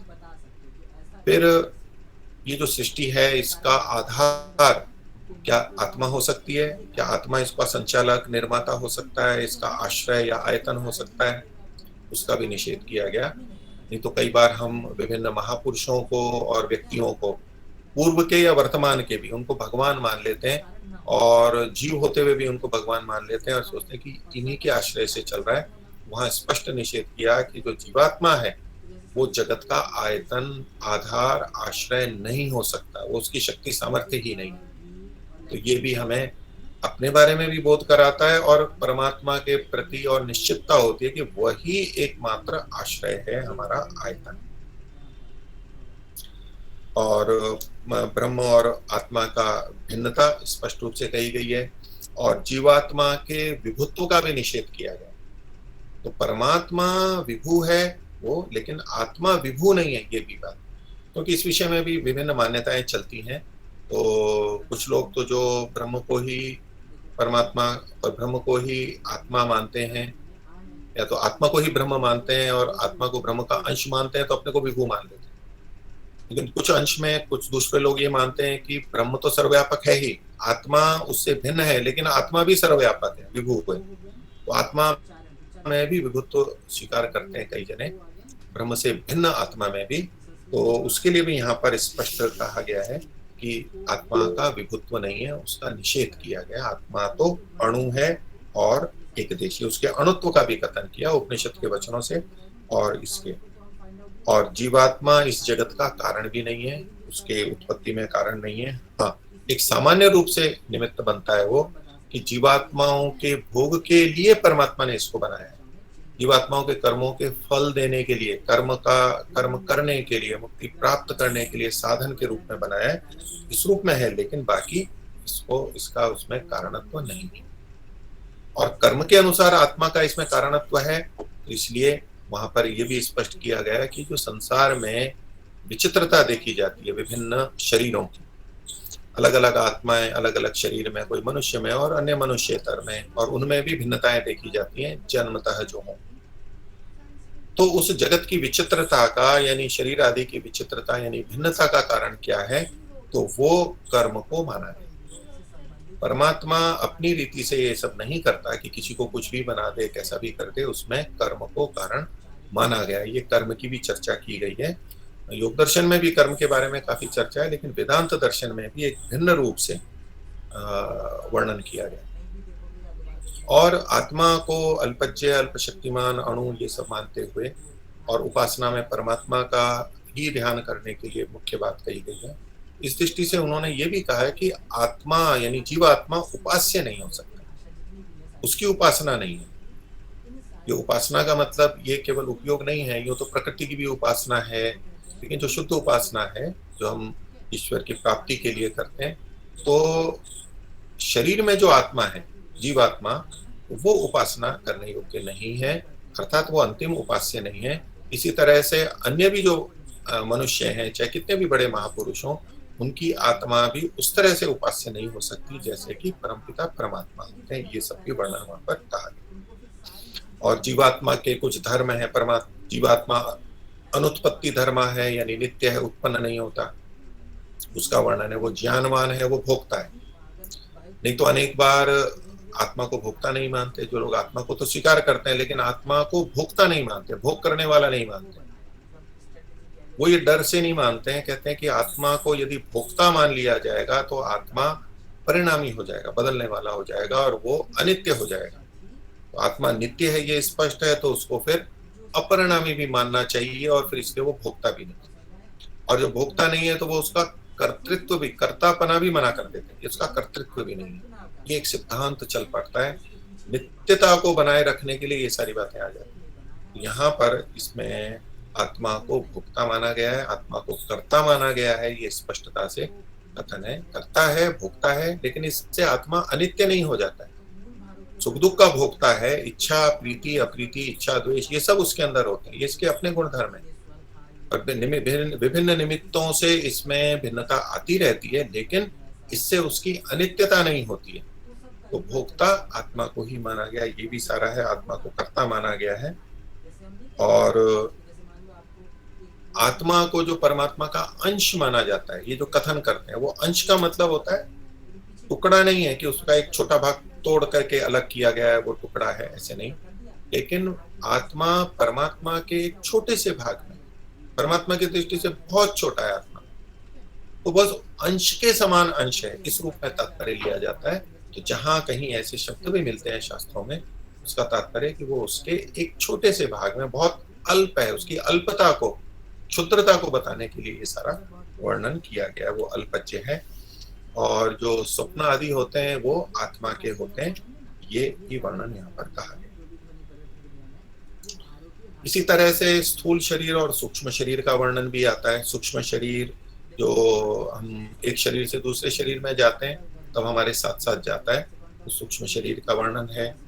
और जैसा यजुर्वेद के 39वें अध्याय में महर्षि ने लिखा है कि अलग अलग जगह जाके 12 दिन में यहाँ जाता है, उपनिषद में भी उस तरह का वर्णन आता है, उसका भी यहाँ पर उल्लेख आता है। और ये चर्चा की गई है कि भाई कैसे कैसे कहाँ जाता है और फिर मुक्ति में जाता है या तो स्वर्ग तक जाता है, वहां से लौट के बंधन में आता है, ऐसे कुछ प्रक्रियाएं वहां पर बताई गई हैं। यद्यपि वो विचार की बातें हैं कि इसको हम कैसे पूरी संगति लगाते हुए समझ सकें, लेकिन इसका भी वहां पर वर्णन किया गया। और जो एक शरीर छोड़ के दूसरे शरीर में जाते हैं तब आत्मा कैसे कैसे जाता है वो वर्णन है। और जब आत्मा शरीर में आता है, गर्भ में आता है, उससे पहले कहाँ आता है, उससे संबंधित कुछ उपनिषदों के वचन भी हैं, उसको भी यहाँ पर लेते हुए ये चर्चा की गई है कि कैसे भ्रमण करते हुए फिर से नए शरीर में आत्मा आता है। पुनर्जन्म की बात है कि तत्काल होता है, देर से होता है, इत्यादि चर्चाएं यहाँ पर की गई। मुक्ति के बारे में वर्णन है, मुक्ति क्या होती है, मुक्ति होती है या नहीं होती है, इसका और मुक्ति में क्या स्वरूप रहता है, परमात्मा के क्या धर्म आ जाते हैं, किस तरह से उसके अनुरूप होता है, इत्यादि बातें वर्णन किए गए हैं। उसके साथ साथ मुक्ति में सूक्ष्म शरीर या स्थूल शरीर होता है या नहीं होता है, इसकी भी चर्चा है।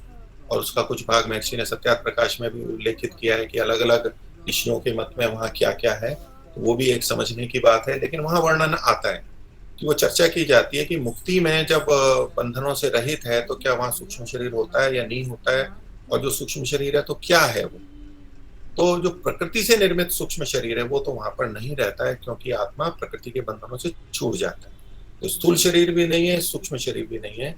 तो जो सूक्ष्म शरीर फिर भी जहाँ कथन किया जाता है, मानते हैं कि नहीं वहां भी सूक्ष्म शरीर रहता है या मन रहता है, वो आत्मा स्वयं जो एक सूक्ष्म स्वयं अपने आप में शरीर है, उस दृष्टि से लिया जाता है और उसकी जो अपनी शक्तियां हैं उस रूप में वहां पर ग्रहण किया जाता है। तो वो भी एक विचार का विषय यहाँ पर रहता है। इसी तरह से मुक्ति में जाने वाली आत्मा के कर्म बचते हैं या नहीं बचते हैं, ये भी एक विषय आता है। अभी हम बहुत सारे कर्म करते हैं, अच्छे और बुरे, और सकाम कर्म करते हैं, धीरे धीरे निष्काम कर्म करने लगते हैं। तो हमारे कर्मों के अनुसार, सकाम कर्मों के अनुसार हमारे को शरीर की प्राप्ति होती है।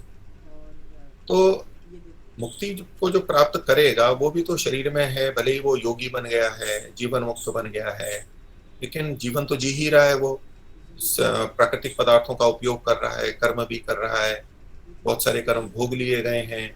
तो उसके कर्मों का क्या होता है, सारे भोग लिए जाते हैं या बच जाते हैं, भोग करके समाप्त हो जाते हैं, अथवा बिना भोगे हैं तो भी वो समाप्त हो जाते हैं। ये एक इस तरह के जो प्रश्न हमारे यहाँ उठते रहते हैं और जिज्ञासा होती है लोगों को। तो इस विषय में भी यहाँ पर वर्णन किया गया है और बहुत ही स्पष्टता से वर्णन किया गया है कि मुक्ति से पहले कर्माशय समाप्त हो जाता है, ये यहाँ सूत्रों में स्वीकार किया। और प्राय करके हमारे यहाँ जब हम कर्मों की समाप्ति कहीं ऐसा वचन मिलता है तो प्राय ये अर्थ कर देते हैं कि भविष्य में वो कर्म नहीं करेगा, भविष्य में सकाम या पाप कर्म नहीं करेगा जिससे कि बंधन होता है, ऐसा करके हम संगति लगाते हैं। लेकिन यहाँ सूत्रों में इतना स्पष्ट कहा गया है कि पिछले कर्म भी समाप्त होते हैं। पिछले कर्म का मतलब हो गया तो कर्माशय में, और अगले भी समाप्त होते हैं, यानी वो अगले बुरे कर्म करता नहीं है, और जो पिछले बुरे कर्म है वो भी समाप्त हो जाते हैं, जिनको कि उसने अभी तक नहीं भोगा है तो भी समाप्त हो जाते हैं। तो इसमें हमारे बहुत प्रश्न उठते रहते हैं कि बिना भोगे कर्म कैसे समाप्त हो गए। तो यहाँ उसका उल्लेख नहीं है कि इसको कैसे माना जाए, इसको अन्याय माने ना माने, लेकिन इसको अन्याय नहीं कहा गया, ये स्पष्ट है।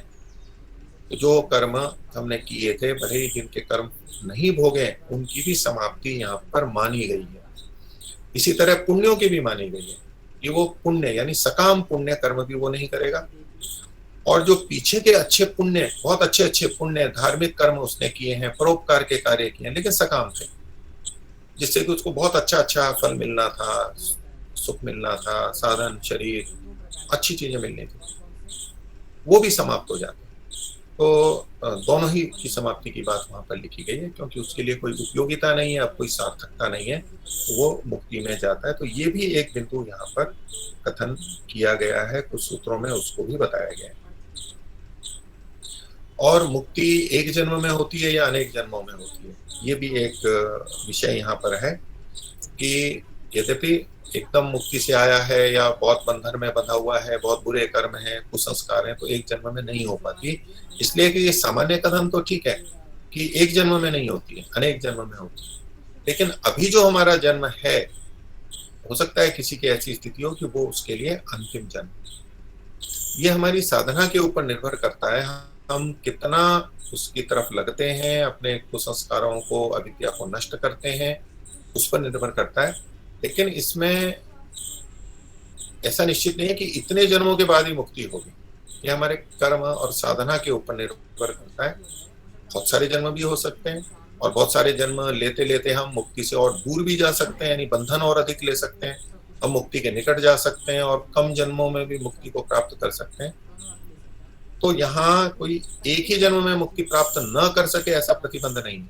सांख्य में भी कहा कि इसमें कोई काल का नियम नहीं कि कम समय में भी कर सकता है व्यक्ति, अपने अपने पुरुषार्थ, सामर्थ्य, शक्ति और फिर पूर्व संस्कार, ये बहुत सारे विषय यहाँ पर कहे गए हैं। तो मुक्ति का भी विषय लिया गया और जीवों के पाप पुण्य कर्म की व्यवस्था, कर्मफल से संबंधित भी बातें हैं ही, वो सब जो आपको मैंने कुछ बताई हैं पहले। और निष्काम कर्म का प्रसंग होके इसके साथ साथ कर्म के जो अपने अपने आश्रम के कर्म हैं, जैसे कि गृहस्थाश्रम है, ब्रह्मचर्य आश्रम है, जो अपने अपने कर्म हैं, तो उनके अनुष्ठान का ऐसे निषेध नहीं किया। अपने जो कर्तव्य कर्म हैं वो तो करने ही हैं, लेकिन जो हमारे कर्म जिस आश्रम में है, जिस वर्ण में है, उन कर्तव्य कर्मों को करने के लिए कहा गया है और उनको करते हुए हमें साधना भी करनी है।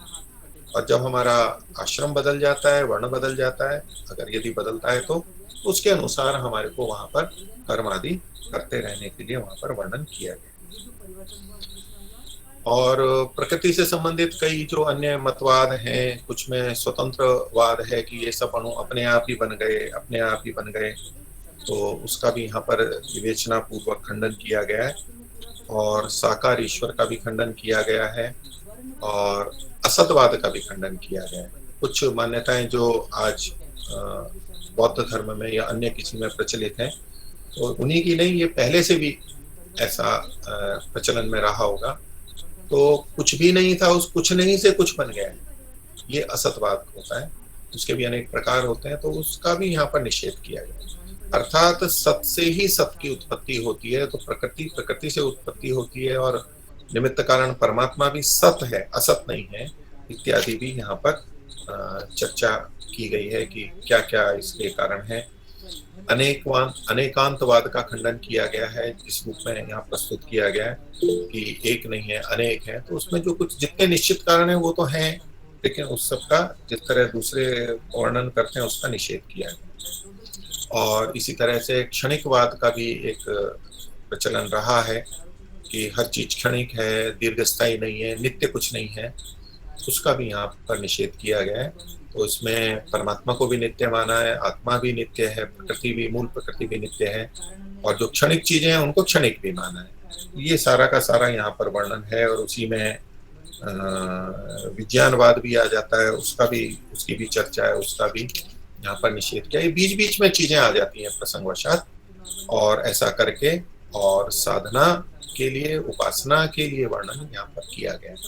तो जो परमात्मा के शब्दों की विवेचना को लेकर के प्रारंभ किया था, यहाँ इस शब्द का क्या अर्थ है, ये है, वो केवल शास्त्रीय चर्चा न होकर के इसका, इन शास्त्रीय चर्चाओं का हमारी उपासना में और ईश्वर के प्रति अपने भावनाओं में अंतर पड़ता है, इसलिए वो किया गया। नहीं तो प्रश्न अगर मन में रह जाएगा तो भ्रांति आदि होती है और फिर हम आगे बढ़ नहीं पाते, संशय हो जाता है। तो वो भी हमें इससे पता लगता है कि शास्त्रों को पढ़ना, जो ये अध्यात्म शास्त्र हैं, उपनिषद हैं इत्यादि, वो परमात्मा की प्राप्ति के लिए आवश्यक है। योग दर्शन भी उसका विरोध नहीं करता, वो भी स्वाध्याय के रूप में उसका अंतर्भाव करता ही है। तो अनेक बार नहीं तो व्यक्ति सोचता है कि बस मेरे को तो ध्यान करना है, एकांत में बैठना है, जान समझ कुछ नहीं करना है, और कर्म से भी विरत हो जाता है कि कर्म भी नहीं करने। तो वो शैली वैदिक नहीं है। और इसमें वेदांत दर्शन से भी हमें पता लगता है कि हमें ये सब कर्म करने हैं, ज्ञान को भी प्राप्त करना है, और उससे अपने को परिशुद्ध करते हुए फिर वहां हम एकाग्र हो पाते हैं, पूरी तरह से अंदर से निश्चित हो जाते हैं और फिर संदेह नहीं होता। तो जहाँ ये शास्त्रों में शब्दों की चर्चा करता है, उधर मुक्ति प्राप्ति की भी बात करता है और पूरे साधना की बात करता है और जन्म जन्मांतर की बात करता है, कर्म की भी बात करता है। तो ये एक सर्वांगीण रूप से अनेक विषयों को छूटे हुए यहाँ पर वर्णन किया गया है। तो कुछ संक्षेप से मैंने आपके सामने ये विषय रखे हैं। और बात का समय कुछ शंका समाधान के लिए है कि वेदांत दर्शन से संबंधित जो कुछ प्रश्न है या विशेष रूप से मैंने जो बोला है उसमें कोई प्रश्न या हो या तो कोई अस्पष्टता हो तो वो आप लोग रख सकते हैं। बाकी जो विवेचनात्मक भाग होगा सैद्धांतिक, वो हम कल देखेंगे, अलग अलग मान्यताओं की दृष्टि से क्या है, और वो कुछ थोड़ी शास्त्रीय चर्चा भी रहेगी उसमें, और संक्षेप से वो भी जितना होगा वो कल देखेंगे। लेकिन अभी मैं सोचता हूँ कि लगभग समय मेरा पूरा हो गया है और प्रश्नोत्तर जो आए हों तो सीधे या तो व्यवस्थापक जिस भी रीति से प्रस्तुत करना चाहते हैं वो रखें, और जैसा मैं कुछ उत्तर दे पाऊंगा वो देने का प्रयास करें। ओम धन्यवाद। अस्माकं ज्ञानवर्धनाय। यदि किसी प्रतिभागी की या किसी विद्वान की कोई शंका या जिज्ञासा है तो वो अपने को अनम्यूट करके प्रश्न पूछ सकते हैं।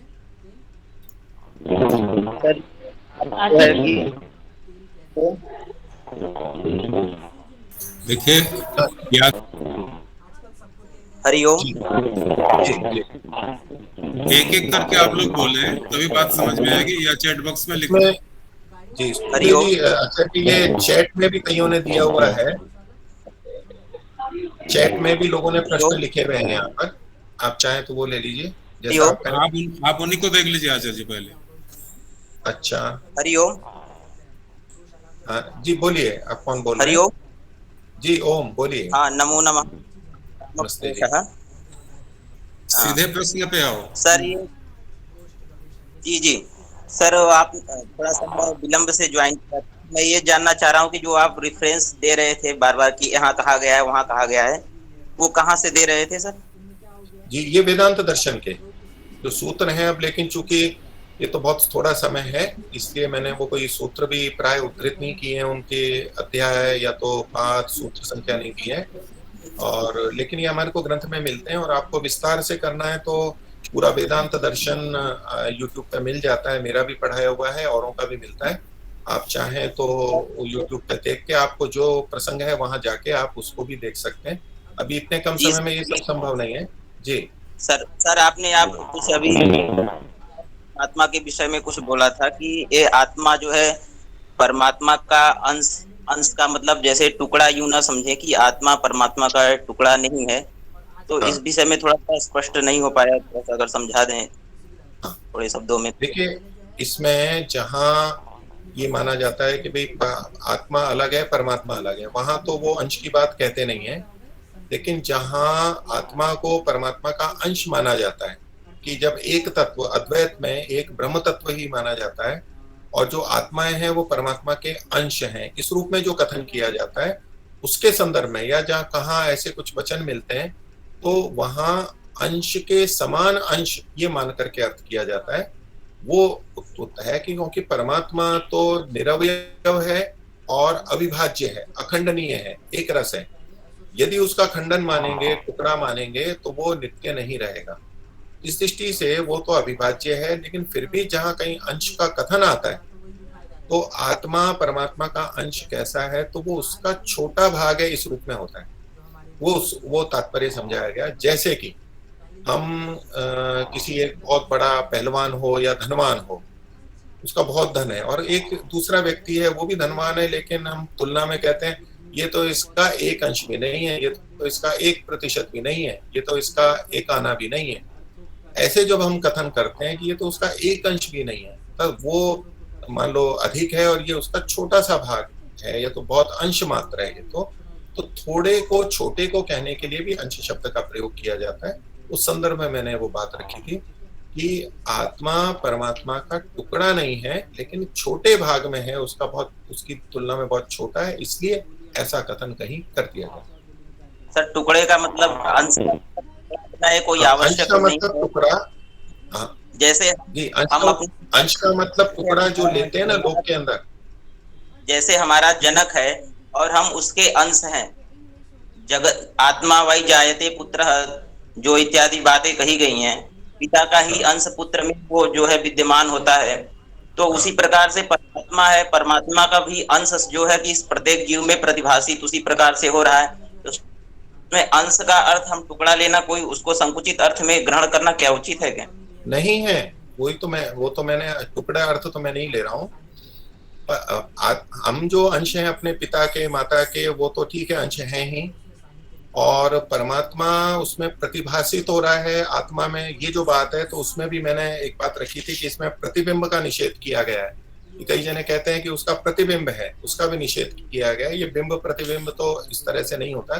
तो आत्मा की अपनी स्वतंत्र सत्ता है, परमात्मा की अपनी स्वतंत्र सत्ता है। तो शंकराचार्य जी बिंब प्रतिबिंब भाव तो स्वीकार करते हैं।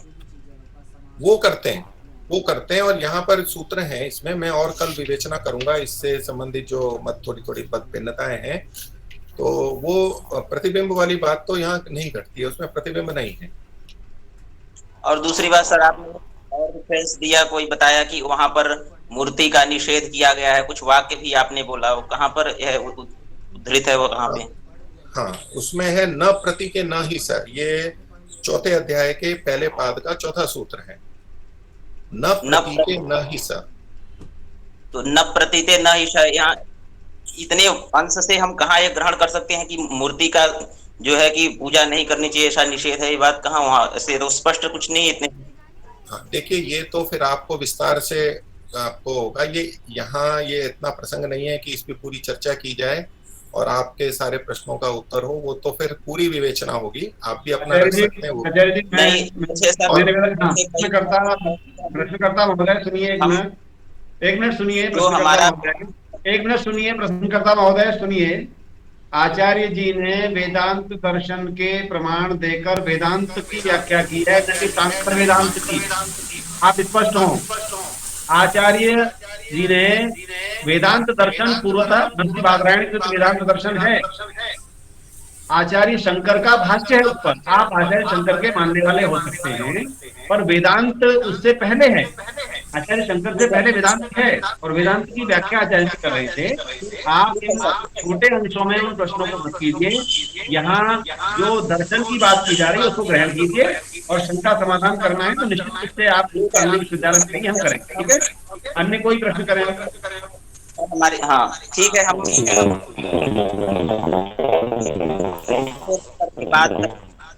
वेदांत का महर्षि वेदव्यास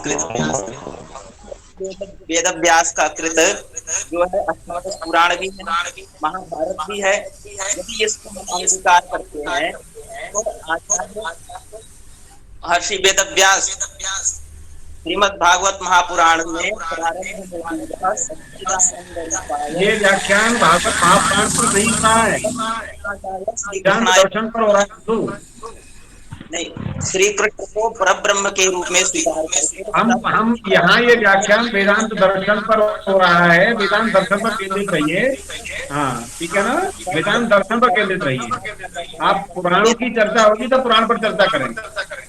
तो शुद्धाद्वैत दर्शन में जो है कि जगत गुरु श्री कृष्ण को परब्रह्म के रूप में स्वीकार करते हुए आवाज साफ नहीं आ रही, कृपया अन्य लोग अनम्यूट हो जाएं। सारे सिद्धांतों का प्रतिपादन किया है, और श्रीमद् भागवत वेदांत से अलग नहीं है। जो भागवत पुराण अलग है, भागवत पुराण बहुत पश्चातवर्ती है, वेदांत आप अनम्यूट हो, अनम्यूट नहीं है, अनम्यूट हूँ कर्ता भिन्न नहीं है जी, उसका कर्ता भिन्न है, पश्चात नहीं भागवत पुराण के कर्ता महर्षि वेदव्यास नहीं है, कभी चर्चा कर लेंगे आप। भागवत पुराण के कर्ता महर्षि वेदव्यास नहीं है। एक मिनट, इस समय आचार्य जी का जो व्याख्यान है केवल उसी को चर्चा करें, अन्य चर्चाओं को आवश्यकता नहीं है, यहाँ पर बाद में कभी चर्चा करेंगे। आचार्य जी का जो व्याख्यान बात है, ठीक है, बाद में चर्चा करेंगे, ठीक है, लेकिन इतना भी विचार करने की बात है। एक जगह एक स्थल पर श्री जगत पर निषेध करेगा, कैसे करेगा? आपकी आवाज कट रही है, और आपका स्वागत है कांगड़ी विश्वविद्यालय के संस्कृत विभाग में। आइए, आपके सारे प्रश्नों के साथ चर्चा की जाएगी। हाँ, आप अभी अन्य आप प्रश्न करें, और कोई प्रश्न करना चाहते हैं उनको बाद में करें, और कोई प्रश्न करें। समाधान तो हमारे, हाँ समाधान हम करेंगे। आइए संस्कृत विभाग में आइए। अभी सर बात है, आप बुला रहे हो, हाँ यहाँ की बात है, हम करेंगे, वहाँ अब आने के लिए कोई बात थोड़ी ना होती है। नहीं, आप पुराण पर क्यों चर्चा कर रहे हैं? वेदांत दर्शन पर क्यों नहीं टिक रहे? चर्चा नहीं कर रहे हैं, हम वेदांत दर्शन की चर्चा कर रहे हैं। जिस ब्रह्म को आप जो है सत्य बताते हैं, सत स्वरूप है, चित स्वरूप है, आनंद स्वरूप है, वही सत्य चित आनंद स्वरूप पर ब्रह्म श्री कृष्ण है। और उस श्री कृष्ण के आप प्रतिमूर्ति को कहेंगे कि इनकी पूजा का निषेध है, कैसे संभव है ऐसे? यहाँ कोई बात, सुनिए, यहाँ मूर्ति पूजा पर कोई बात नहीं चल रही, मूर्ति पूजा पर कोई बात नहीं चल रही। बात आचार्य जी जो कही है उसका समझिए, आप बहस आवश्यक मत करिए। इनको म्यूट किया जाए एक बार, अन्य लोग भी है इसमें, 72-80 लोग, 100 लोग जुड़े थे, उनको प्रश्न करने, एक व्यक्ति के लिए प्रश्न नहीं चल रहा है, इसलिए मैं इस बात को कह रहा हूँ। ये प्रश्न एक व्यक्ति के लिए नहीं है मंच, बाकी लोग भी प्रश्न करना चाहते हैं, उनको प्रश्न करने दीजिए। आपकी बहुत देर हो गई है, समय इतना नहीं, और लोग बड़े प्रश्न, एक प्रश्न का आप उत्तर दे दें, फिर आगे बढ़े। बिल्कुल दे रहे उत्तर, आइए यहाँ पर आइए, आपका स्वागत है, सब उत्तर दिया जाएगा। आपका स्वागत है रूपांगली विश्वविद्यालय में। कहाँ रहते हैं आप? सर मैं लखनऊ हूँ, केंद्रीय संस्कृत विश्वविद्यालय। कोई बात नहीं, आप आइए, आपका स्वागत है, सब प्रश्नों का उत्तर दिया जाएगा। लेकिन आप एक चर्चा को बाधित न करें, और भी लोग हैं प्रश्न करने बैठे हैं। राम प्रवेश जी, आपका उत्तर एक लाइन में नहीं होगा, आपको उत्तर देना है तो पर्याप्त देना पड़ेगा। आप हमसे बात करिए, हम आपको उत्तर देंगे। लेकिन अभी आचार्य जी को और लोगों को प्रश्न करने दीजिए। हाँ जी, हाँ जी, आप प्रश्नों का उत्तर दिया जाएगा, आग्रह मुक्त होकर के प्रश्न उत्तर चर्चा की जाएगी। अन्य कोई सुधीर प्रताप विद्वज्जन आचार्य से प्रश्न करना चाहते हो आज के व्याख्यान पर, तो प्रश्न। सुषमा जी, आपकी आवाज बहुत कट रही है, बहुत बड़बड़ा आ रही है, अच्छी नहीं आ रही है, समझ में नहीं आ रहा है बोल रही है।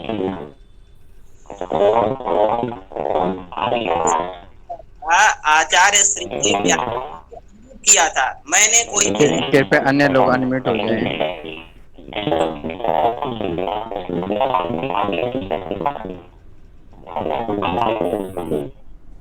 देखिए, जो वहाँ नियंत्रण कर रहे हैं वो देखें किसको बोलने का अवसर देना है और किसको म्यूट करना है, उसके अनुसार से आप जैसा चाहें उसको कृपया बताएं। हाँ, प्रीति जो हैंड रेज कर रहे हैं उनको केवल दो, अभी राम प्रवेश जी का समय सब पूर्ण हो गया है, कोई पूछ रहे उनको दीजिए। कोई बात नहीं सर, हमने अपने आप माइक बंद कर लिया अपना। कोई नहीं, आपकी सारे, आपका स्वागत है, विद्वज्जनों की सभा है, विद्वानों का स्वागत है, आएंगे प्रश्न करेंगे, एक ही समय में सारे प्रश्न नहीं होते।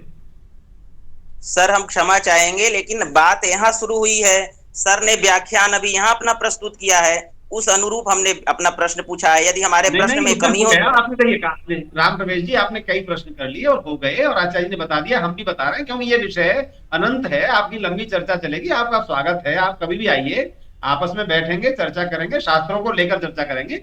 अभी वो जो बात थी मुख्य रूप से वेदांत से संबंधित जो प्रश्न है वो करने दीजिए, और लोग भी करना चाहते हैं ना प्रश्न, इसलिए मैंने अनुरोध किया आपसे।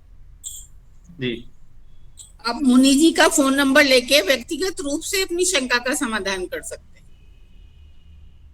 ऐसा है माता जी, बात यहाँ उठी है, आप जो है ये सब चर्चा आप कर लीजिए, सीधे प्रश्न किन्हीं का हो तो पूछ लीजिए, ठीक है? बस जी। हरिओम महाराज जी। जी, अगर वेदांत दर्शन के तत्वों को सामान्य रूप में समझना, जैसे योग दर्शन में हम 26 को समझते हैं या सांख्य दर्शन में 25 समझते हैं, तो यहाँ पे केवल जीव और ब्रह्म को समझना चाहिए, फिर शरीर के अन्य तत्वों को समझाना पड़ेगा? नहीं, वहाँ प्रकृति का भी वर्णन किया गया है, तो कार्य जगत का भी वर्णन आता है, लेकिन ऐसे परिगणन नहीं किया जैसे कि सांख्य में परिगणन किया गया, तो ऐसे यहाँ पर उसका परिगणन नहीं किया, क्योंकि ये इसका मुख्य विषय नहीं था। लेकिन चूंकि ये सारे वैदिक दर्शन हैं, इसलिए हम कुछ बातें किसी दूसरे दर्शन में कही गई हैं, उसका भी अंतर्भाव हम यहाँ मान करके चलते हैं। और यहाँ सूक्ष्म शरीर का, कार्य जगत का वर्णन है, तो वो हम सांख्य की प्रक्रिया वाला भी यहाँ ले सकते हैं, कोई आपत्ति नहीं है उसमें। तो सामान्यतः अगर पूछा जाए कि सांख्य में कितने तत्वों का ग्रहण है, तो क्या कहेंगे? 2? नहीं, सांख्य में तो 2 नहीं है, दो, कुछ लोग ऐसा कहते हैं कि वहां पर जीव और प्रकृति ये 2 ही तत्व हैं, लेकिन वहाँ ईश्वर का भी वर्णन है, ईश्वर यानी ब्रह्म, जीव और प्रकृति तीनों का, और प्रकृति के भी अनेक तत्व हैं, वो सब हैं। तो चतुर्विंशति तत्वात्मक है, पंचविंशति है, षड्विंशति है, तो वो संख्या की दृष्टि से देखेंगे। लेकिन चूंकि सांख्य हमारा अभी यहाँ मुख्य विषय नहीं है, यहाँ इस वेदांत में ब्रह्म की चर्चा भी है अच्छी तरह से, और जीव की भी चर्चा है, और चूंकि कि शरीर कर्म है, कर्म होते हैं, भोग होता है, तो यहाँ प्रकृति भी साथ में आई है और परमात्मा महाराज मतलब सामान्यतः 3 कह सकते हैं, सामान्यतः 3 समझ सकते हैं। 3 कह सकते हैं जी। धन्यवाद। ओम धन्यवाद। आचार्य जी प्रणाम। नमस्ते जी। आचार्य जी प्रणाम। नमस्ते जी। नमस्ते आचार्य जी, आपका हृदय से धन्यवाद। और सिर्फ 2 प्रश्न या जिज्ञासाएं हैं, यदि अनुमति हो तो। जी पूछे। आचार्य जी, एक तो वेदांत शब्द को थोड़ा सा और स्पष्ट कर दीजिए, स्पेशली इसका जो अंत पार्ट है, सफिक्स है। हाँ, तो अंत का मैंने बताया था उसमें, अंत का मतलब नहीं हुआ था। और दूसरा प्रश्न है वेदांत दर्शन और मीमांसा दर्शन के संबंध को थोड़ा सा और बताने की प्रयत्न करें। जी, तो देखिए अंत जो शब्द है ना, वो निश्चय के अर्थ को भी बताता है। एक अंत का मतलब समाप्ति है, लेकिन सब कुछ हो जाने के बाद जो निश्चय होता है, तो आप अंत भी देख सकते हैं वहां समाप्ति वाला। लेकिन निश्चय अर्थ को, जैसे कि सिद्धांत शब्द एक मैंने बोला था, तो जो सिद्ध बात है, सिद्ध निश्चय है, वो सिद्धांत में जैसे अंत शब्द है, वो कोई समाप्ति का सूचक वैसा नहीं होता है जैसे कि कोई वस्तु समाप्त हो गई है। तो ऐसे ही वेदांत यानी वेद का जो निश्चय है, वेद का जो सार है, यानी ब्रह्म, सब मंत्रों का अंतिम तात्पर्य ब्रह्म यानी ईश्वर में है, इस रूप में उस तत्व को लेकर के जहाँ मुख्य रूप से चर्चा की गई है, इसलिए इसको ब्रह्म सूत्र या तो वेदांत कहा गया। तो अंत का मतलब पुस्तक का अंत वाला नहीं लेना है, एक निश्चय अर्थ वहां पर लिया जाता है। तो ये तो वेदांत का है। दूसरा आपने पूछा मीमांसा को लेकर के, तो ये उत्तर मीमांसा कही जाती है। मीमांसा में विवेचना होती है, मीमांसा और जिज्ञासा होती है, दोनों में।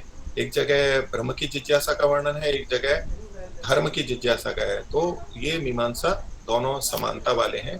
20 अध्याय भी माने जाते हैं। तो जब तक वेदांत दर्शन के 4 अध्यायों को हम नहीं जोड़ेंगे तो मीमांसा 20 अध्यायात्मक नहीं होगा, वो 16 ही अध्याय होंगे। तो इसलिए इसको मीमांसा में माना गया है, उत्तर मीमांसा है। और विवेचना मीमांसा यही है कि परमात्मा के वाचक जो ये शब्द हैं, ये परमात्मा के वाचक क्यों हैं, अन्यों के वाचक क्यों नहीं है, अन्य अर्थ क्यों नहीं लिया जा सकता है, इसकी चर्चा जो इसके प्रारंभिक भाग में की गई है, वो मीमांसा परक है। बाकी प्रश्नोत्तर और पूर्व पक्ष उत्तर पक्ष तो आगे अन्य विषयों पर भी चला। तो शब्द का उचित अर्थ यहाँ क्या ग्रहण करना चाहिए, तो वहां पर जो आसपास में जो धर्म बताए गए हैं उसको देख करके निश्चय किया जाता है, इसलिए ये मीमांसा का है। पूर्व मीमांसा में भी ऐसा ही होता है, वो भी वाक्य शास्त्र है कि यहाँ इस शब्द का क्या अर्थ होना चाहिए, वाक्य का क्या ठीक अर्थ होना चाहिए, ये वहां भी विवेचना की जाती है, यहाँ भी प्रारंभ में किया गया। इसलिए ये मीमांसा, इसको भी मीमांसा कहा जाता है, उत्तर मीमांसा कहा जाता है। जी सत्य। जी आचार्य जी धन्यवाद। ठीक है। आचार्य जी प्रणाम। नमस्ते जी। आचार्य जी, ये आत्मा और परमात्मा का व्याप्य व्यापक है, थोड़ा सा इस पे थोड़ा सा प्रकाश डाल देते तो थोड़ा सा, वो चित्त की दृष्टि से व्याप्य व्यापक कहें या कैसे कहें, ये थोड़ा कम समझ में आता है। नहीं, ये ठीक है, वो अध्यात्म में वैसे चलता है काफी विषय। तो यहाँ परमात्मा को सर्वव्यापक माना, अंतर्यामी माना गया है। तो अंदर भी वो रहता है, अंदर रहते हुए नियमन करता है, और ये जो पूरा कार्य जगत है इसमें विद्यमान है और उसके बाहर भी विद्यमान है। तो परमात्मा तो हुआ व्यापक, यानी सब जगह विद्यमान है। और जो वस्तुएं, चाहे मूल प्रकृति है, कार्य जगत है या आत्माएं हैं, जो उसके अंदर हैं, जो एकदेशी हैं लेकिन परमात्मा के अंदर हैं, सर्वव्यापक परमात्मा के अंदर हैं, उनको कहते हैं व्याप्य। तो जो सब जगह है, अन्य वस्तुओं के अंदर भी है, बाहर है, उसको तो कहते हैं व्यापक, वो परमात्मा हुआ। और जिसके अंदर परमात्मा है उसको व्याप्य कहते हैं। अब इसमें न समझने आने वाली बात कुछ ऐसे होती है कईयों को, आपको भी हो सकती है, कि एक वस्तु में दूसरी वस्तु कैसे रह सकती है। जब आधुनिक विज्ञान को पढ़ते हैं या कुछ और भी बातें होती हैं, तो भाई जहाँ एक रहती है तो वहाँ दूसरी चीज नहीं रह सकती, तो व्याप्य व्यापक संबंध तो बन नहीं सकता है। या तो वहाँ दूसरी वस्तु होगी या परमात्मा होगा, परमात्मा है तो दूसरी नहीं होगी, दूसरी है तो परमात्मा नहीं होगा। ऐसा एक विचार मन में हमारे बैठता है, क्योंकि लोक में हम ऐसी चीजें देखते हैं कि जहाँ एक डब्बा रखा है वहाँ दूसरा डब्बा नहीं रहता, जहाँ एक रोटी रखी है उसके अंदर ही दूसरी रोटी रखी हुई नहीं होती, इत्यादि। तो इस कारण से हमारा मस्तिष्क ऐसे अभ्यस्त हो जाता है और इसको स्वीकार नहीं कर पाता है। लेकिन यदि हम प्रकृति के भी बहुत सारे उदाहरणों को देख लेते हैं, गौण रूप से वो घटते हैं, तो परमात्मा सूक्ष्म होने के कारण से, सबसे सूक्ष्म से, तो वो स्थूल चीजों में, उससे स्थूल चीजों में, यानी प्रकृति में, कार्य जगत में और आत्मा में भी, आत्मा भी यद्यपि प्रकृति की अपेक्षा सूक्ष्म है किंतु परमात्मा की अपेक्षा स्थूल है। परमात्मा आत्मा से भी सूक्ष्म है, इसलिए परमात्मा सब जगह या उसके अंदर भी रह सकता है। तो एक ही स्थान पर परमात्मा भी है, वहां आत्मा भी है, परमात्मा भी है और प्रकृति भी है। इस रूप में जब हम देखते हैं तो ये व्यापक संबंध होता है। नहीं तो हम अपने को अलग मान के बैठते हैं, परमात्मा को अलग मान के बैठते हैं। उपासना या ध्यान तो परमात्मा का ही कर रहे हैं, लेकिन हम ये मानते हैं कि हम अलग हैं, हम अलग स्थान पर हैं और परमात्मा अलग स्थान पर है। ये जो भेद दृष्टि बनती है वो न बने और यथार्थ में परमात्मा सर्वत्र व्यापक है। तो व्यापक संबंध जब हमें स्वीकार हो जाता है तब हम ऐसे करते हैं कि जैसे हम परमात्मा में निमग्न हैं, डूबे हुए हैं, और ये व्यापक स्थिति है कि अब हम उस परमात्मा की उपासना कर रहे हैं। उससे निकटता भी बहुत होती है और अपनापन आता है परमात्मा के साथ में, और सब जगह परमात्मा को मान के निर्भयता और निर्विकारता आदि चीजें भी आती हैं। तो इसलिए व्यापक संबंध समझने में कठिन है, लेकिन हम और विचार करें, कई महीने साल लगाते हैं, किसी को कुछ दिनों में भी हो जाता है, वो अंदर स्पष्ट हो जाता है और उसी रूप में फिर अपने दिन के व्यवहार और उपासना ये दोनों किए जाते हैं। इसलिए व्यापक संबंध बड़ा गहरा है और वेदांत दर्शन से ये इसमें सहमति है। उसको अंतर्यामी माना गया है, अंदर विद्यमान माना गया है। एक अंतः शब्द भी आया है, वो अंदर भी विद्यमान है और बाहर भी विद्यमान है, ये स्वीकार किया हो। ओम जी आचार्य जी।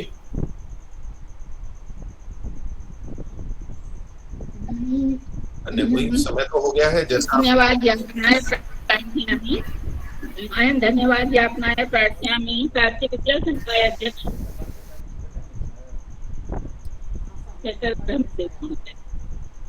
मैं भी धन्यवाद करता हूं आप सभी का। आपने सुना और आयोजकों ने मेरे को अवसर प्रदान किया। विश्वविद्यालय के सभी विभागाध्यक्ष जी, सदांशु जी, अन्य ब्रह्मदेव जी, अन्य जो भी हैं, सबका धन्यवाद करता हूं और जिन्होंने भी ये व्यवस्थाएं की हैं सबका भी मैं धन्यवाद करता हूँ। ओम। 1 मिनट आचार्य जी, 1 मिनट, आपका विधिवत धन्यवाद कर रहे हैं हमारे संघ अध्यक्ष जी। देखिए जरा कौन